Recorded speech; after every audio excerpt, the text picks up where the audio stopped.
Imagine o seguinte quadro: o caixão do Bolsonaro, ele morto ali, né? E sambando em cima dele, três figuras, no meio, requebrando e balançando as tetas mole, a ex-primeira dama, a piricrente. E do lado, né, duas figuras tentando passar a mão na bunda dela. O Temer, com cara de Drácula, e o Malafaia, com aquela boca dele babando, né, com aquela língua de fora.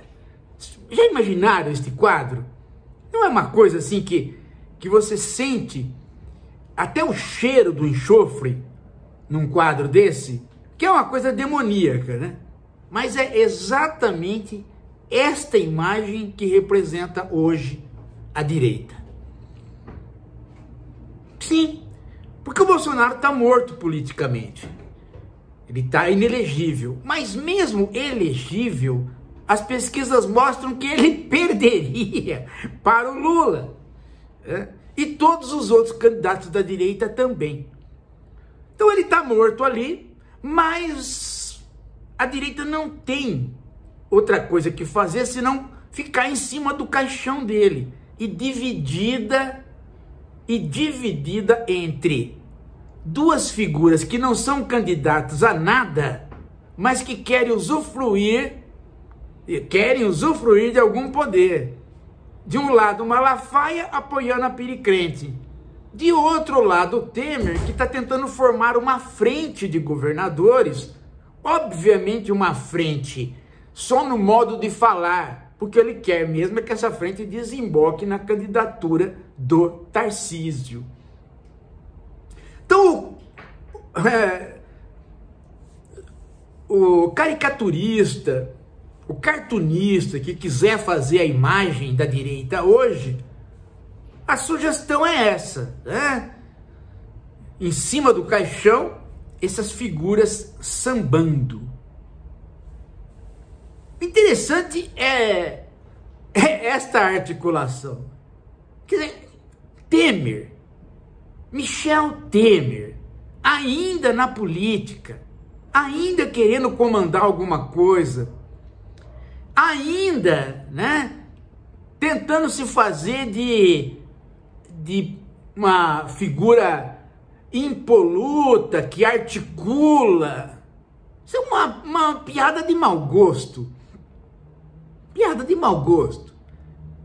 Ele tem força política para fazer isso? Não tem. Ele não tem. Ele está blefando. O Michel Temer é uma figura que estava morta politicamente. Ele foi ressuscitado pelo Lula num erro fatal, quase que fatal, ou fatal, né? Que foi botá-lo como vice da Dilma. Depois o PT teve que defenestrá-lo, né? Dada a traição. Agora, tá ele ali. Tá ele ali. Ah, Caiado, fulano de tal, governador de Minas, o Zema, sei que tem. Vamos fazer uma articulação. Que articulação nenhuma. Ele está tentando enganar esses trouxas porque ele quer, no meio da articulação, chegar na hora do vamos ver, ali na casa dele, né? Na mesa da casa dele, ele faz um jantar e ele põe na mesa a seguinte coisa: olha, as pesquisas mostram que as chances são para o Tarcísio. Vamos fechar uma frente de direita para derrotar o Lula com o Tarcísio? É isso que ele quer fazer. Por outro lado, o Bolsonaro tem, a família Bolsonaro não tem mais como se articular sozinha. Ela perdeu todo o apoio do empresariado. Então, o que resta para ela? Cair nas mãos de quem já na última eleição praticamente dominou a eleição, que foram as igrejas. E aí entra o Malafaia. O Malafaia diz: bom, eu tenho ligação com as igrejas evangélicas. A piricrente também. Se eu deixar ela sozinha, ela simplesmente vai trazer as igrejas evangélicas todas para ela. Então é melhor eu acoplar a candidatura dela, eu servir de apoio e estar junto e não deixar, né, as igrejas evangélicas irem com ela, mas irem com ela e comigo junto, de modo que eu me mantenho assim, né, como uma liderança no âmbito do igrejeirismo caça-níquel reacionário. Eu sei, cabeça do Malafaia. É claro que há outras questões envolvidas, psicológicas. O Malafaia, né, ele tem uma paixão pelo Bolsonaro evidente, né? Ele reclama quando o Bolsonaro não posa de macho. E o Bolsonaro dificilmente posa de macho, né? E ele oscila também.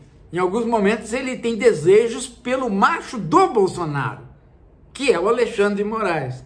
Então muitas vezes, né, ele procura uma figura masculina no Bolsonaro, ele não encontra, então ele ataca o Alexandre de Moraes para que o Alexandre de Moraes dê atenção para ele. Aí a parte psicológica que a gente já analisou em outras situações.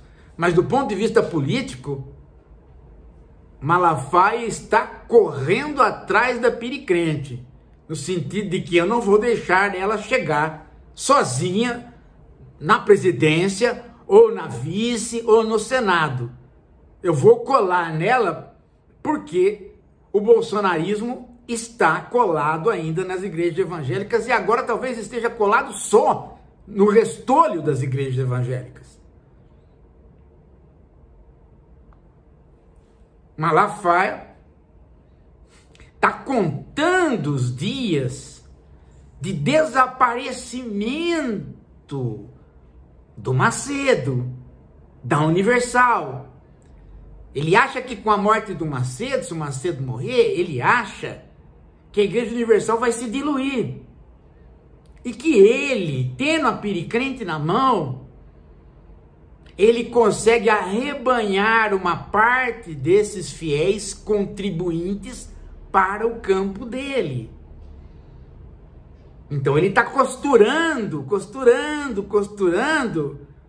tramas de poder para conseguir manter, né, o nível de arrecadação que ele tem hoje.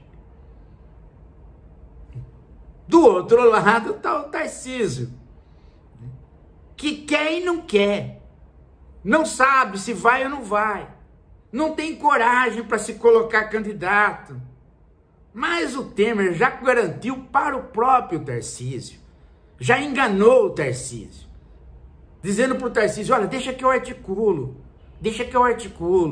tá? O Temer é um traidor, só que ele não vai trair o Tarcísio, ele vai trair os outros. Ele vai chamar os outros para uma reunião em igualdade de condições, mas eles não vão estar em igualdade de condições. No meio da reunião, ele vai tirar a carta da manga e dizer, não, é o Tarcísio que tem chance. Vamos reunir a direita em torno dele, senão vai dar Lula. Vamos atravessar o primeiro turno com o Tarcísio versus Lula, e aí a gente obriga a piricrente a vir com a gente, quer ela ou não, quer ela querendo ou não. Esta é o esquema. Podem acompanhar que, se nada surgir no horizonte de diferente, os encaminhamentos vão ser exatamente estes dos dois lados. Dos dois lados dentro da direita. Você já se inscreveu no canal? Não se inscreveu? Então se inscreva e olha, aciona o sininho para receber os vídeos. Outra coisa que eu falo sempre para você é o seguinte, o comentário seu aqui é muito importante. Ele que constrói a esquerda reflexiva. E o canal mantém a sua independência, como sempre, você ajudando, que é você que mantém o canal, não é Google e YouTube não. É a sua contribuição que mantém o canal. Então ajuda aqui pelo Pix.